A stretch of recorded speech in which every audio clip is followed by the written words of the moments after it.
game.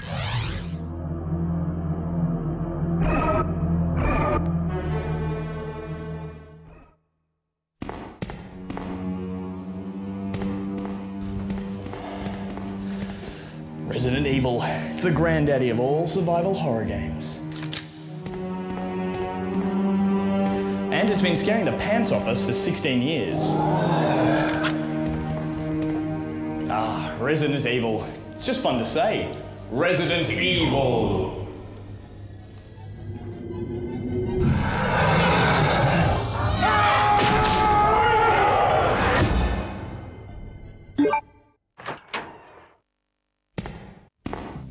Curiously, it's only called Resident Evil because of a trademark issue. In Japan, the games are called Biohazard, which makes sense. It's all about a man-made virus turning people into zombies.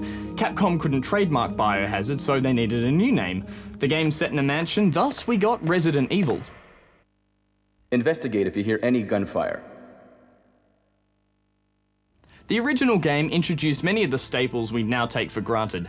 A Special Forces team, STARS, have just flown in from the nearby Raccoon City.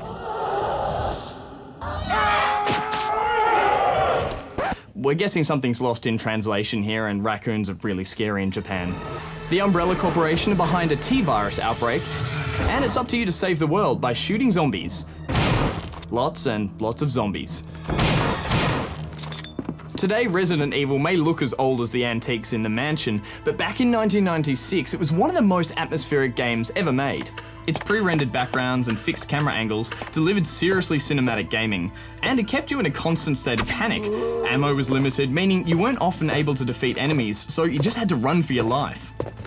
The game wasn't without its quirks though. To heighten your fear, slow sequences were used between the rooms. These were especially painful when you were running scared. Come on, faster, come on, come on, come on! You finally get to the top of the stairs and... Did I forget that key? Yes, I have to go back down the stairs. Again. Ugh, I could build my own staircase faster than this. And the players were so sluggish, they made tanks look nimble. You couldn't move while shooting. And turning around looked like someone miming a bus doing a three-point turn. Oh, can I make the turn this time? Nope, better back it up. This slow, restrictive movement would divide gamers in the coming years. Some loved the tension it added, while others hated being forced to move so slowly. 2 rapid-fire sequels were launched on the PlayStation, both set in Raccoon City. With the evil no longer contained to just the mansion, Resi 2 and 3 introduced us to some new faces and upped the zombie count as the virus spread to the city and the rest of the world. It was Resident Evil Code Veronica on the PlayStation 2 that took the next big step, replacing the pre-rendered backgrounds with dynamic 3D visuals. The classic mix of horror and puzzles had never looked better. Code Veronica was received well by fans, but detractors of the clunky controls were becoming more vocal. It was clear Capcom needed to reboot its horror franchise. The next 5 years were dark times for Resident Evil fans. Many botched experiments lurched out of Capcom's lab. We saw the first of the awful light gun spin-offs in 2000. We'll worry about that later. For now, we'll get you to safety. That'll be easier said than done. Several more would be released in the coming years, but none of them are worth mentioning. We can't take them all down. Head to the ladder. Capcom was struggling to reinvent the franchise during Resident Evil 4's development. Several failed attempts were made. The best experiment actually went on to be released in 2001 as Devil May Cry. It was too different to be a Resident Evil sequel, but Devil May Cry was a popular action game in its own right. While Capcom wrestled with Resident Evil 4, 2002 saw the gorgeous GameCube remake of the original. It introduced some new locations and weapons, like Jill's taser attack. The controls were also updated, but essentially this was all about the sexy new graphics.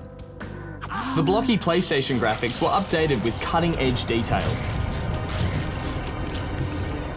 Resident Evil 0 followed. It was a nice looking but pretty underwhelming prequel on the GameCube. I could shoot, you know.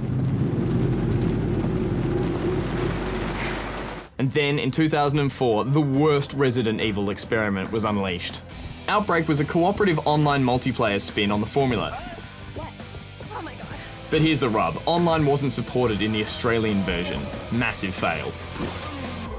These dark days only serve to make Resident Evil's triumphant return all the better. In 2005, Resident Evil 4 was released, and boy was it worth the wait. This sequel would go on to reinvent the survival horror genre and become one of the most important and acclaimed video games of the last decade. Resident Evil 4 put a bullet in the slow, lumbering pace of previous games. Awkward movement, fixed camera angles, and thoughtful exploration were all abandoned. Instead, we faced far more aggressive zombies. And yes, I know they're no longer technically zombies, don't get me started on that. These guys were the most bloodthirsty enemies we'd seen. Aim at their heads and they'd dodge out of the way, then charge you. Run and hide in a building and they'd just smash down the door. Think you're safe upstairs?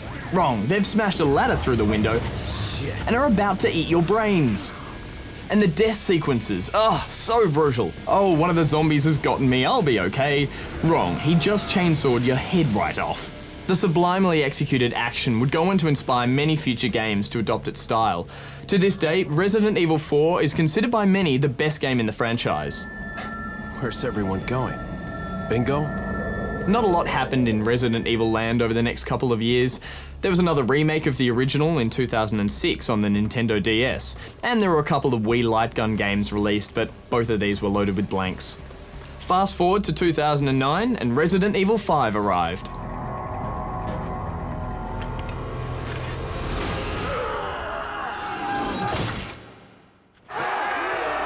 It stuck very much to the tried and tested franchise formula, possibly because Capcom had been burnt by Resident Evil 4's troubled development. The game looked absolutely spectacular. The action was ratcheted up a notch, and to increase the drama, items needed to be accessed during gameplay. Take too long choosing a weapon, and you'd be lunch for the monsters.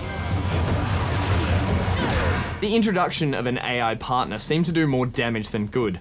Shiva's special ability seemed to be incessant nagging. We should keep moving. They'll find us soon. We need to get out of here. We need to get to that house. What does that mean? Was HQ expecting this? She killed all of Resident Evil's solitary terror in the process. Making things worse, Shiva didn't seem like she'd ever played a Resident Evil game before. While you were carefully preserving every bullet, she'd be blasting away like ammo grew on trees. I need ammo. The Nintendo 3DS soon became the new home for Resident Evil. The arena-based minigame from previous Resident Evils was spun off into its own title with The Mercenaries 3D. Resident Evil Revelations was a far better game. We scored it an impressive 9 out of 10. 2012 could be the biggest year yet for Resident Evil. What are you talking about? As well as Revelations, Resident Evil 6 is due in November. Both Leon Kennedy and Chris Redfield return, and it looks like delivering the most cinematic chapter yet. 2012 may be Year of the Zombie, but before Resi 6, we've got to check out Operation Raccoon City.